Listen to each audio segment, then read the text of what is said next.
What's up, y'all? So I want to talk about this Little Mermaid drama that's going on. Okay, it's a lot of people out here that are upset that the Little Mermaid is black. So I was listening to the radio at work, and they were going on and on and on about this Little Mermaid. One white gentleman in particular, he called in and he said, "Listen, I have a problem with it because I just feel like white people are just being erased from the culture." The radio host was like, "It's the Little Mermaid. It's fictional character." You know what should matter? The white race has changed the races of real historical figures, okay? Jesus Christ being one of them, all right? Moses, Noah, okay? The Egyptians. We know that the Nubian Egyptians are always depicted as white people. And just to give my white brothers and sisters, to defend in a way, all right?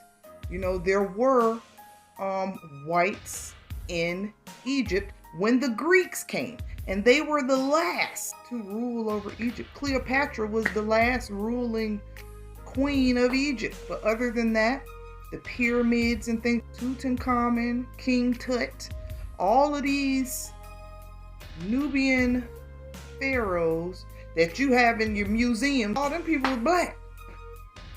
But every time we see an Egyptian movie, the gods of Egypt, and even Moses, when I was little watching the 10 Commandments, they were all white. Now that is a problem. But you'll have a lot of white people that will say, "Oh no, it really should not matter." Especially with Jesus, it shouldn't matter. I remember years ago I ended up coming across a video on YouTube with Blair Underwood. Was Jesus what color? Black. Black? Interesting. What color was he? Okay. Jesus was a human. If you're a Christian, you believe that he was the second son of the Blessed Trinity. He was the Son of God. He was divine, but he was expressed in his 33 years on earth as a human being.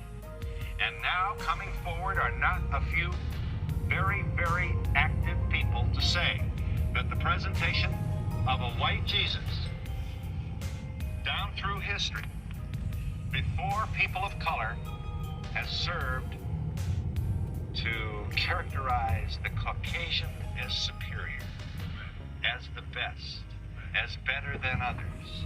And more than that, has perpetuated a lie on the people of color and continued their enslavement. That's right. Here's who's here. Blair Underwood joins us. There's a lot of black folks don't go for this black Jesus at all.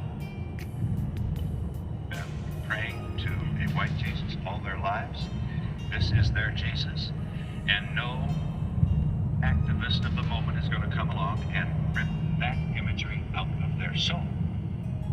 And they're just as proud of their blackness as anybody else. It doesn't have to do with all this psychological stuff that you newfangled people keep bringing up. I was like, no, he didn't, or whatever. It's like he getting offended or whatever because people are seeking the truth and people are seeking to put out the truth. And what that lets me know is that people really don't want the truth. So that is one good way to know if you're brainwashed. You know that you are brainwashed if you automatically reject. You've been trained. You don't realize that because I ask people this all the time, like, how was your religion brought to you? Oh, I've been going to church ever since I was a little girl. Okay, so you didn't come upon this on your own. This was pushed upon you as a child by your parents, grandparents, or whoever was in your life. No different than a Muslim, a Buddhist, any other religions out there. Their parents introduced them to that. No difference than your parents introducing you to Christianity, Baptist, Pentecostal, Jehovah's Witness, Catholic, whatever it is, whichever one it is that you're a part of. This religion, it chose you. You didn't choose it. So You have had things drilled into your head over and over and over and over again ever since you were a little child. And depending on how old you are today, whether you're 20, 30, 40, 50, 60, imagine if you're 60. You've been going to church since you was 5. You've had something drilled into your head for 55 years. Of course you're going to reject the goddamn truth. Of course you're going to reject any information that is brought to you, because you have been trained. Little do you know, you've been trained to reject it, not to believe it. Okay? So how often do we come down on white folks? How often do we just come down on them? You know what I'm saying? Not realizing that white people, in America have been brainwashed and lied to just like you, black people. Okay? They have been taught that they are a superior race. You know what I'm saying? And just think of how they actually feel, how they actually felt when, now that we have information at our fingertips, imagine how a lot of white people felt when they found out that white women are incapable of procreation. The black woman is the only one that can procreate and give birth to all races. How do you think they felt when they found out that the human race started in Africa? You know what I'm saying? We all came from the black mother. How do you think they feel? How do you think they feel when they realize that the black man is one with the sun? Literally one with the sun. One with the sun, one with every living organism on this planet. It is possible that the melanin not only delivers energy, but also information. Melanin delivers energy, but also information. There's something powerful about that melanin, I'm trying to tell you. The black man is one with the sun, one with the cosmos, one with every single living organism on the planet. And you can prove that with science. Why? Because we are made up of carbon atoms.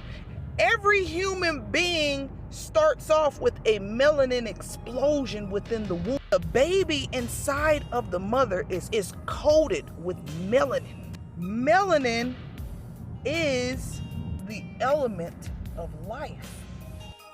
Are you there, caller?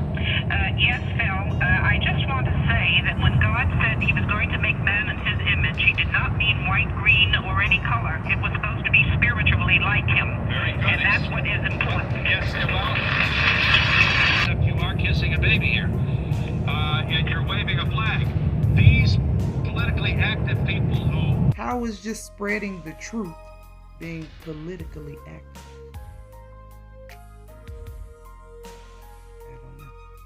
These politically active people who want to, as you'll see in a moment, there are people who are taking down the white Jesus because that is he has been presented for 2,000 years before peoples of all color as a Caucasian European. If you continue to present Jesus this way before little African American children or people of color all over the world, they grow up somehow believing that way down inside, white is better. Plus the fact that we're talking about the historical figure. We are created in God's image, but this man, Jesus, the actual human being we're speaking. Are you there, caller? Yes, I am. You wanted to say? Yeah, I wanted to say I'm a 32-year-old white female who was raised Catholic, and I just have to say that no matter if Jesus is black, white, green, red, I believe in the supreme being, and I think that's what we all have to look at. It's like race shouldn't matter when it's not your race. They're not necessarily trying to say that they're superior. You do have some groups out there that are, but they just want the truth out there, and race does matter, obviously. America has shown us that, You know, if race don't matter, or if Jesus' race didn't matter, if blacks did not have a voice in the near future, okay, biopics and things will be coming out about Dr. Martin Luther King. Dr. Martin Luther King, he wasn't the darkest brother. And his ass gonna go from looking like this to looking like this. It's like, what the hell? It's like, what's really going on? You know what I'm saying? But race doesn't matter. The buck? Hello? Yes, ma'am. I'm sorry. You wanted to say. Yes. If Jesus is supposed to be black all of a sudden, why wasn't he portrayed as black 2,000 years ago? You know, I mean, I think these folks are suggesting that the image of Jesus was co-opted by the white establishment over the years. All the artists were white. They were all liars then. Well, liars, I mean. Right? Then they were liars. Typically, Ethiopia, which is present-day Sudan, are in the Bible, Old Testament and New Testament. Bible scholars, most of whom have been white, have translated and interpreted the Bible in a way that would be distinctly favorable to Europe and a way that would be distinctly unfavorable to Africans and people of color. Yeah. And this is an issue that we really have been suffering under for a long time. And we'll be Okay, back. if that's I got a break, caller. I'm truly sorry. Give us a one-liner, and I got to get out of here. In that case, we can't believe the Bible either. You're right. She's right. Well, now, just be careful here. And we'll be back. So for those of you that want to go this route, this is what's going to happen. So people are going to start calling you out on your bullshit, calling out your ancestors on their bullshit, and yeah, you're just not gonna be able to have any type of a rebuttal. So like I always say, if you can't beat them, join them.